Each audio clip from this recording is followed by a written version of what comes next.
La première voiture que j'ai volée, c'était dans le 91 à Bondoufle. Et il y avait l'album de Salif en CD dedans. Et j'écoutais l'album en conduisant la voiture. Salut tout le monde, c'est Raphaël Dacruz. Bienvenue dans le nouveau format de Bouscapé, l'interview carrée, un entretien en 4 rubriques pour en découvrir plus sur vos artistes. Aujourd'hui, on reçoit Gizmo et tout de suite, c'est l'actu. Salut Gizmo. Salut mon ref. Tu vas bien? Mon ref, mon raf. Les deux, ça marche. Ça marche très bien, effectivement. Comment tu vas? Ça va, grâce à Dieu. Tant que je respire, ça va, moi. Eh ben, écoute, on est ravis de te recevoir ici dans les studios de Bouscapé. Je suis ravi d'être là et de voir comment ça a explosé, puisque j'en rêvais, moi, d'être ici quand j'avais 16 ans, tu vois. Mais franchement, je suis fier de Hamad, de Fif, de ce qu'ils ont fait et tout. Ils ont investi dans la déco en plus, tu vois. Il y a une GameCube, mec. C'est un truc de fou. Non, lourd. On te reçoit ici aujourd'hui parce que ce 7 juin, tu sors GPG2. Exactement, frérot. Qui fait suite à la première GPG qui est sortie il y a 3 ans de ça. Entre-temps, tu as sorti Amicalement Vôtre, Renard, 2 albums. C'est quoi en fait la différence finalement entre GPG2 qui est en tout cas brandé comme une mixtape et ces 2 albums pour toi? Bah en fait, dans les albums, j'ai pas le droit d'essayer. J'ai pas le droit d'essayer, il faut que je fasse. Tu vois, c'est même pas la manière de travailler, parce qu'en soi, les morceaux, je les fais souvent de la même manière. C'est pas ça le problème, mais c'est que j'ai un peu moins le droit d'essayer, un peu moins le droit de me louper, tu vois. Et c'est la frustration que j'ai pas sur une mixtape. D'ailleurs, c'est pour ça qu'il y a 30 titres, tu vois. Des trucs que j'avais fait un peu avant, que j'ai remis au goût du jour. Ça me manquait d'avoir du boom bap sur mes CD aussi, donc tu vois. Et de mélanger les 2 univers aussi, parce que j'ai vraiment un peu tout fait. Ah, clairement, ouais. J'ai pas trop fait de festif et tout, mais en termes d'instru et d'actualité, je suis vraiment sur tous les plans, tu vois. Donc ouais, c'est pas un essai, mais j'ai plus de liberté en vrai quand je fais une mixtape que quand je me pose sur un album et qu'on sait que là on doit sortir un album, le rendre de tel jour, truc, non. C'est pas pareil, tu vois. Je pense que tu demanderais à Dossé, quand il sort Summer Crack, il te dirait la même chose. Tu vois, il fait beau, les gens ils sont écouter du son à fond dans la bagnole, et puis c'est un peu l'esprit vraiment mixtape, quoi. Ça veut dire que tu t'amuses plus en quelque sorte à faire certains morceaux, tu te prends moins la tête à te dire celui-là je le sors et peu importe, c'est juste pour me faire kiffer? Non, je me prends autant la tête, mais je m'amuse plus parce que des fois je le fais sur c'est un exercice où ça va être une prod que j'aurais pas forcément choisi sur un album, ou un feat un peu risqué, tu vois, des trucs comme ça. C'est plus par rapport à ça. Sinon, c'est vraiment pareil. En tout cas, j'ai l'impression que, contrairement à GPG puis Amicalement Vôtre, où il y avait vraiment presque une rupture un peu, tu vois, dans l'intention, j'ai l'impression que sur GPG2, il y a une sorte de continuité avec des choses que tu as fait sur Renard. Je pense à pas mal de morceaux, tu vois, où finalement De Renard ? Ouais. Qui ressembleraient à des morceaux. Pas forcément qui ressemblent, mais dans l'intention, tu vois, où tu t'essayes à des choses musicalement que tu faisais pas forcément avant. Ouais. Sur GPG2, on a l'impression qu'il y a cette intention-là, en tout cas. Ouais, c'est sûr, c'est sûr. Un petit peu... Ouais, depuis Renard, c'est vrai que je suis vraiment... je m'intéresse à tout, moi, depuis tout petit. Pas que la musique, tu vois, que ce soit les sports, que ce soit la bouffe, que ce soit... Tu vois, t'as une curiosité naturelle, quoi. Ouais, voilà. Mais donc, du coup, ouais, c'est peut-être parce qu'il y a de plus en plus de choses qui se font qu'au final, j'essaye de plus en plus de choses. Tu vois, avant, il y avait quoi, 2-3 registres. Tu faisais ton choix, c'était bouclé. Aujourd'hui, il y a de tout le monde fait tout, tu vois. Donc, voilà. Tu le disais, il y a 30 titres sur cette mixtape. Il y en a un, moi, qui m'a particulièrement marqué. C'est Ton pied, mon pied. Ouais. Dans lequel tu parles de la difficulté à combler à la fois ta vie d'artiste, ta vie de famille. C'est Ma vie de couple, ta vie de couple, surtout, exactement, sur ce morceau-là.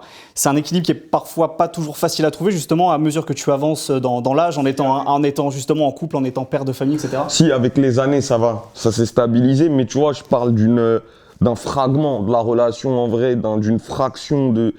Et ça a déjà été très compliqué, ouais. Et au final, aujourd'hui, ça roule, et parce que c'est son pied, mon pied, c'est comme ça. Je suis rentré tard à la maison, elle me demande c'est quoi la raison. Je lui ai dit que je faisais ma musique et qu'au studio y a plus de raison. Tu regardes, elle me fusait, j'ai teasé, fumé de la résine. Elle voit mes yeux, elle était chaud, elle croit que j'étais dans ma décide. Mine de rien, avec GPG2, c'est ton 8e disque en... Mon 9e disque. 9e disque. En comptant jamais 203. C'est vrai, moi je pensais en solo, c'est pour ça. Mais en solo, 8e. En solo, ça fait donc 2 mixtapes et 6 albums. C'est une belle discographie déjà, mine de rien, en presque 10 ans de carrière, là du coup, officiellement depuis la sortie de Normal, on va dire. Si tu devais te présenter à quelqu'un qui a jamais écouté ta musique, tu lui dirais d'écouter quel disque en premier, ou quel morceau en premier, sur toute ta discographie justement. Je dirais de pas m'écouter. C'est une hérésie de pas connaître Gizmo. Imagine. Mais dis frère, t'as perdu 10 ans, laisse tomber, ça y est. Laisse les vrais, t'inquiète. Non, je sais pas, je dirais écoute l'album normal. Ouais. Quand t'écoutes normal, c'est introspectif, mais pas autant que les albums qui viennent après. Donc t'en as envie d'en apprendre un peu plus sur le bonhomme. Je pense que c'est le projet que je conseillerais, tu vois. C'est une bonne introduction à l'univers de Gizmo. Ouais. Bonne carte de visite. Très bien. Alors justement, parce que tu as une riche discographie, on va passer à la séquence suivante, ça s'appelle les mots. Sur les petites fiches qui sont devant toi, on a noté des extraits de paroles de certains de tes morceaux, depuis Normal jusqu'à GPG2 justement. Je vais te demander de les tirer, à chaque fois de les lire à haute voix, et de me dire déjà si tu reconnais d'où ça vient, et puis on va échanger un peu sur justement les paroles, les thématiques, etc. Je te propose de faire le premier déjà. Ok. J'aime la création, être sur scène ou en open mic, voir le public, j'aime sa réaction, musique rap, musique que j'aime, musique que j'aimerais, jamais je ne te laisserai, c'est dans hip-hop ça. J'aime la création, être sur scène ou en open mic, voir le public, j'aime sa réaction. Musique rap, musique que j'aime, musique que j'aimerais, jamais je ne te laisserai. Depuis l'âge de 6 ans, moi c'est hip, on vit hip. Ouais, en fait, je décris mes premiers amours, au hip-hop, au rapport au rap, à la danse, je mets tout ça en scène dans le clip en plus. Il y a mon petit ref, donc ça fait méga plaisir. Et c'était la première fois, je crois, que je faisais un morceau un peu joyeux. J'aime bien. C'est quelque chose de plutôt rare dans ta discographie. Ouais. C'était une des premières fois, pas mal. Est-ce que cet amour justement du rap que tu avais en tant qu'auditeur... J'avais un amour du hip-hop à la base. Ouais. J'ai jamais été un amoureux que de rap. J'ai toujours été un amoureux de break, de DJing, de graph, de rap, tu vois, de tout ça. C'est vraiment l'esprit hip-hop que j'aime. Ça s'est pas affaibli avec les années justement? Cet amour que tu as eu jeune? Je suis obligé de me taper des reality mag quand je rentre à la maison, quoi. Qualité, c'est pas comme aujourd'hui. Ouais, si tu veux savoir. Mais voilà, ça c'est pas terminé. J'ai toujours cette flamme pour le rap et pour le hip-hop. Quoi. Toujours. Et je fais en sorte d'être avec des gens qui le cultivent aussi. Ça aide. Quand t'es tout seul dans ton coin, tu parais vite pour un pecno. J'aime pas ça. Je te propose de passer au suivant. Yes. Alors. Ils veulent coller des étiquettes à nos vies, mais ils ne savent pas que ça ne fait que commencer. Ils veulent pas me voir chanter nos vies. Ils me disent qu'ils préfèrent danser. Ouais, c'est dans le morceau Danser, là, qui est dans l'album, dans la mixtape GPG2. Ils veulent coller des étiquettes à nos vies, mais ils savent pas que ça ne fait que de commencer. Ils veulent pas me voir chanter nos vies. Ils me disent qu'ils préfèrent danser. Je veux plus connaître l'échec ou bien tous ces chocs reçus à la tête. Qu'est-ce que tu voulais signifier exactement avec ce refrain-là? Aujourd'hui, c'est un peu... Je vais pas dire has-been parce que c'est pas vraiment ça. Il y a toujours des gens qui aiment entendre ce que je raconte et qui vivent toujours ce que je raconte. Et il y en a beaucoup plus qui aiment danser. Et en vrai de vrai, ça en arrangerait peut-être quelques-uns que je rentre dans un moule où c'est bon, un de moins. On en a eu un, c'est bon, on l'a eu lui. Oust. Ouais, mais je rouspète moi. Je sais pas s'ils sont toujours contents de ça. D'ailleurs, il y a une phase dans mon morceau où je dis désolé pour mon label et pour ma maison de disques. Monsieur Gizmo, je m'en bats les couilles, j'ai jamais fait ce qu'on me dit. C'est comme ça. Et ce qui est marrant, c'est que, en écho à ce que on parlait juste avant du morceau hip-hop, dans ce morceau-là, tu disais que c'est hip-hop, c'est pas dansant. Ouais. Dans l'idée que peut-être, justement, il fallait profiter d'avoir ce genre d'expression artistique, musicale, pour dire des choses. Finalement, c'est aussi peut-être ce que tu essaies de dire avec ce refrain. Ouais, c'est ça. C'est que moi, tu peux danser dessus, mais c'est pas de la dance. Comme moi, j'avais des vestes comme ça.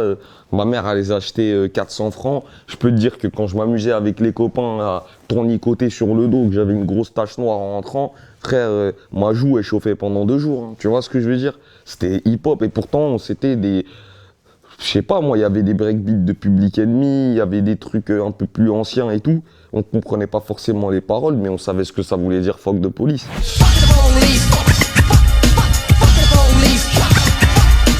Tu trouves qu'on dit plus assez de choses aujourd'hui, justement, dans le rap? Ouais. Qu'on veut trop danser sur la musique? Je pense. Que les gens écoutent plus forcément aussi ce qu'ils disent? Ils écoutent, mais ils regardent plus qu'ils écoutent en vrai de vrai. Ils se font vendre un mode de vie que 60% n'atteindront probablement jamais.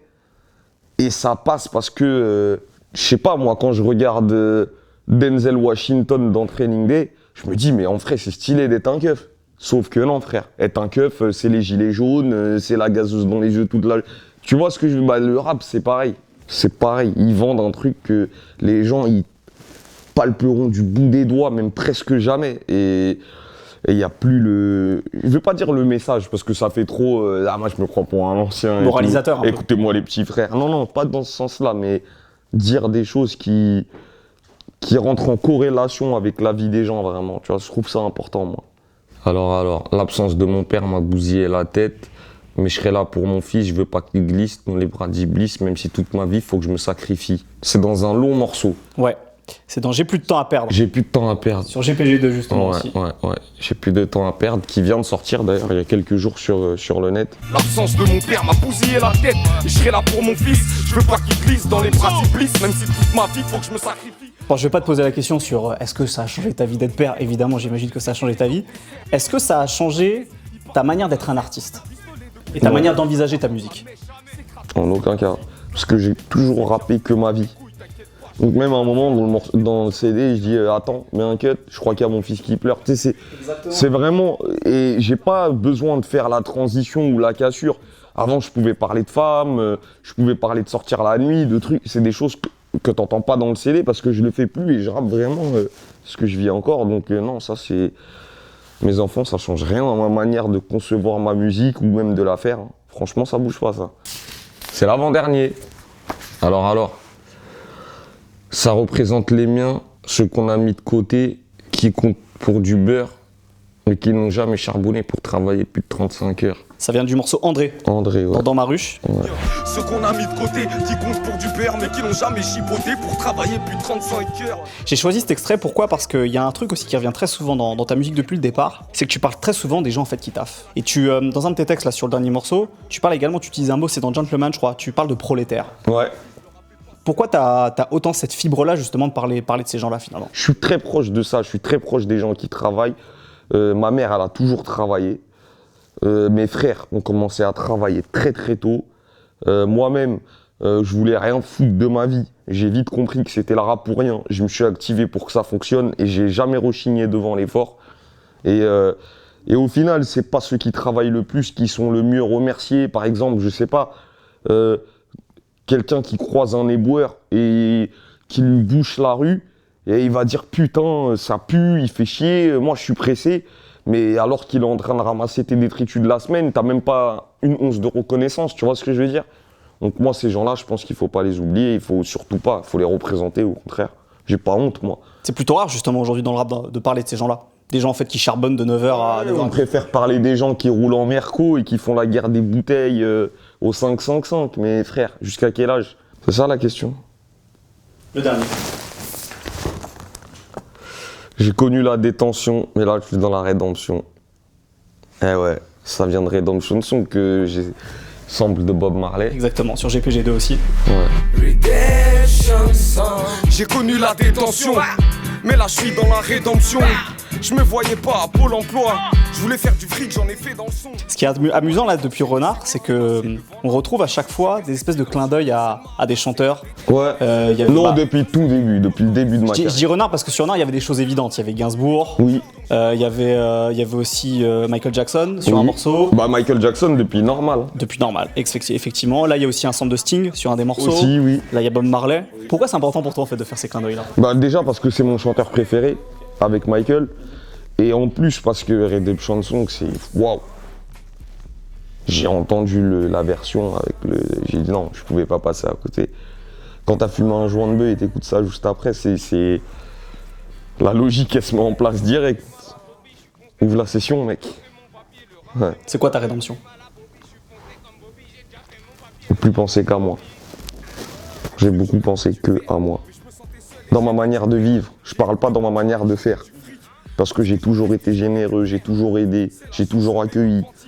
Mais je me suis jamais privé de quelque chose pour quelqu'un.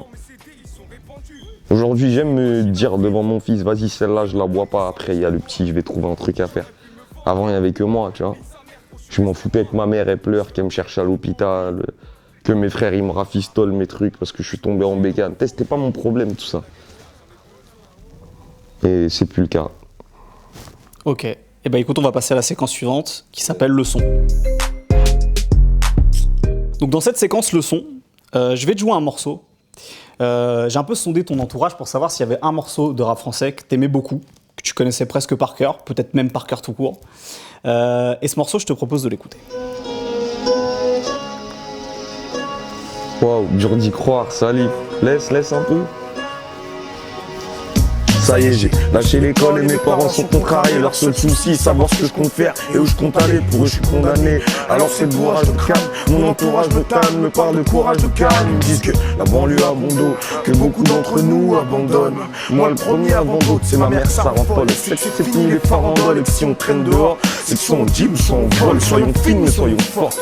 C'est ce que je ressens dans son discours. Un savon digne de mes soirs au poste. Derrière mon j'y tourne. C'était pas une preuve d'insolence, car elle sait que je rêve de rimes de d'assonance, ouais. Sale face aux pensées, injuste, triste mais normal. Comment croire qu'un jour je puisse faire le disque normal? Dès que je lis celle normal, de peur qu'on l'appelle et qu'on lui dise voilà votre fils est mort. Sale. C'est dur de croire que son gosse va s'en sortir. Ah ouais, merde. Bah il raconte ma vie là. Voilà, en tout cas, ma mère, c'est ce qu'elle disait de moi. Qu'est-ce qui signifie pour toi ce morceau? Tout. Il signifie déjà mes premiers textes de rap. Il signifie la première fois que j'ai compris c'était quoi de la technique dans le rap. Et j'avais compris la technique par Nubi, mais par Nubi j'avais compris que la technique, j'avais pas compris l'émotion. Là c'était un tout réuni, il a fait un kamehameha avec et c'est un morceau ouais je connais par cœur. Hein. T'as des souvenirs particuliers? Là quand tu l'écoutes c'est genre une Madeleine de Proust, ça te rappelle des choses? Ouais, ça me rappelle un truc, c'est que la première voiture que j'ai volée, c'était dans le 91 à Bondoufle. Et il y avait l'album de Salif en CD dedans. Et j'écoutais l'album en conduisant la voiture. Et je me suis fait attraper par ma mère, qui m'a vu du coup passer au volant. Et c'est mon pote qui, quelques jours après, à force de rouler dans la ville avec, la voiture elle était déclarée volée. Bon, je te parle d'un temps que les moins de 20 ans peuvent pas connaître. Mais en ce temps-là, et du coup, ouais, c'est un zinco à moi qui s'appelle Yacouba, je le dédicace de ouf. Yacouba de la Favé, ben, il s'est fait péter. Il s'est fait péter avec le véhicule quelques jours après. Est-ce que tu as une rime ou une phrase préférée particulièrement sur ce morceau? Sur le fait que ça parle de toi et tu sens que ça... Celle de Fils est mort, Al. Ouais. Parce que c'est des trucs super durs à faire rimer et encore plus à exprimer, tu vois. Comment croire qu'un jour je puisse faire le disque d'Orman dès que je lis celle d'Ormal, de peur qu'on l'appelle et qu'on lui dise voilà, votre fils est mort, Al. C'est du grand art pour moi, c'est du génie ça. Ce que je trouve très fort, c'est que là on est en 2019, à l'occasion de la sortie de GPG2, tu as sorti aussi un court-métrage. Ouais. Et que ce court-métrage, il est produit en partie par la société de production, si je dis pas de bêtises. De Salif, exactement. Et quand on voit justement ce court-métrage, il y a plein de choses qui font écho finalement à ce truc-là. Ouais. Le rapport avec les parents, le fait de traîner dehors, Bah, en l'inquiétude fait, des parents. le réalisateur et aussi l'auteur du scénario, c'est un mec du Pont de Sèvres, un pote à Salif qui s'appelle Ali Ousso. Et je mets en scène l'histoire de, plus ou moins, à quelques détails près, je joue l'histoire de son petit frère qui nous a quittés, Allah yarhamou. Donc moi, dans le film, je reste en vie. Mais lui, ça c'est dans la vraie vie, ça c'est plutôt mal terminé. Et puis ça m'a touché cette histoire, parler avec lui, c'est des monstres, c'est des gens bien, tu vois. Et du coup, ouais, j'ai incarné ce rôle comme si j'étais directement concerné parce que je l'ai été. Je me suis retrouvé dans plein de situations que Youssouf y vit dans le court-métrage. Eh, bande de fils de pute! Sur la vie ma mère, tout le monde fait péter les plombs ici. Que des salopes. Voilà, le jour où je vais me réveiller, vous allez devenir fous, vous allez voir qui je suis. Tu as eu l'occasion de le dire à Salif justement à quel point cet album et ce morceau sont Oui, importants Monsieur pour toi. Fofo, Salif, Agnès, tout le monde. Gros bisous d'ailleurs. Ouais, tout le monde, c'est une équipe géniale. C'est un homme à la hauteur de ses ambitions et je respecte grave ça. C'est quelqu'un qui se fixe un truc en tête et qui le fait, comme ils aiment bien dire les Quinri, by any means. Tu vois ce que je veux dire? Par tous les moyens, il va y arriver. Du moment que c'est des moyens licites, pas illicites, tu vois. Du moment que c'est licite, il va passer par des trous de souris, des trucs, des machins. Et il est super intelligent et surtout, il est de bons conseils, tu vois. Donc franchement, maxi respect, Salif. Eh ben écoute, on a fini cette séquence leçon, on va passer à la dernière séquence, ça s'appelle Les Trucs. Faut que je te parle d'un truc.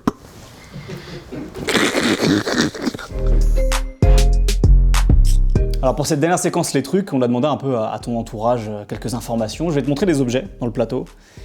Ça, c'est pas un entourage, c'est des balances. Ouais, vas-y, c'est pas... C'est pas moi qui l'ai dit. Tiens, premier objet.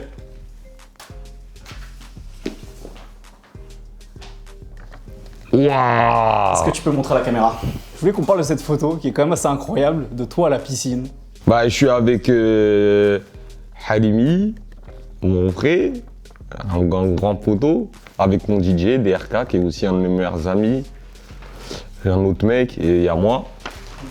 Ouais, on était en mode concert, tout. On s'est dit pourquoi pas aller faire un tour à la piscine, faire des longueurs cardio et tout, avant le concert. Et on s'est retrouvés comme as. Et ouais, et en fait, moi j'avais pris les lunettes pour faire rigoler tout le monde en fait.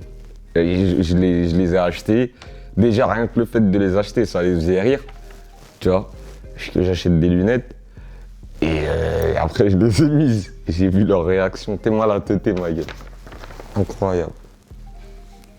Une vraie tête de fou. Et on a passé un bête de moment. Ouais, c'était 2 heures de piscine là, j'ai rigolé comme un dingue. Le sport que je pratique le plus au jour d'aujourd'hui, c'est la marche. La marche, et puis j'ai le bras droit très musclé aussi. Comme ça, la jambe. Une bonne levée de coude. Ouais, une bonne levée de coude.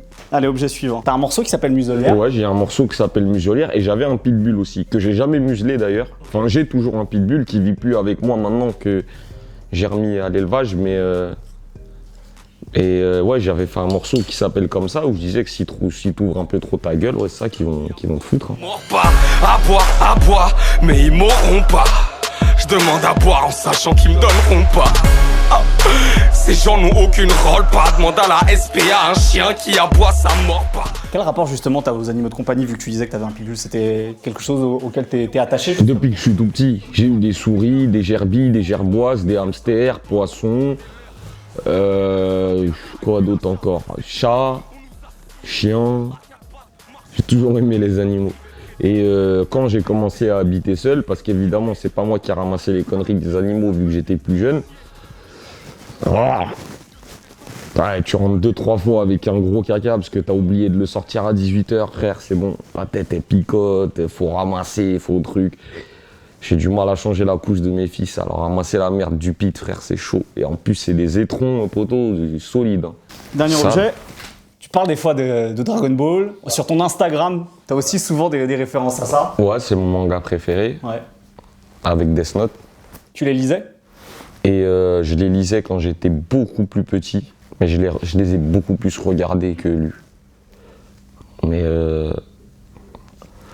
Mais ouais, c'est vrai, j'ai déjà essayé de me transformer devant mes frères et tout, des trucs de... Ça me pare-choquait le cerveau, ça. C'est quoi ta période préférée dans les Dragon Ball? Ouais, je dirais Freezer, moi. À la saga Freezer, c'était chaud. De toute façon, je ne les laisserai pas partir d'ici. Aucun d'entre vous ne quittera cette planète. Ouais. Je vais tous vous écraser, bande de misérables insectes. Genre, ça, c'était... Ah, j'aimais bien les méchants, en plus, moi, dans Dragon Ball. Là, c'était fou. Lourd. Alors on traîne dans la ville comme s'il y avait rien de mieux à faire. Mais c'est comme ça qu'on voit les choses. On traîne toute la nuit comme si on n'avait rien à faire. Merci beaucoup Gizmo Merci d'être à venu vous, nous les voir frères. ici à Bouscapé. On le rappelle, GBG2, Combien? 30 morceaux, Ah. 30 nouveaux morceaux. 30 bastos. Bah, merci à toi en tout cas, Merci. à plus tard. On est ensemble, force à tous mes renards. Alors qu'est-ce que t'en dis ma caille? On va pas se rouler par terre, risquer des mois de placard. Tu t'es juste fait niquer ta... Comment tu fais justement pour passer le temps justement sur ces nuits où t'arrives pas à dormir? Qu'est-ce que tu fais à part, Je traîne sur à part Bous- fumer des clopes? Je traîne sur Bouscapé.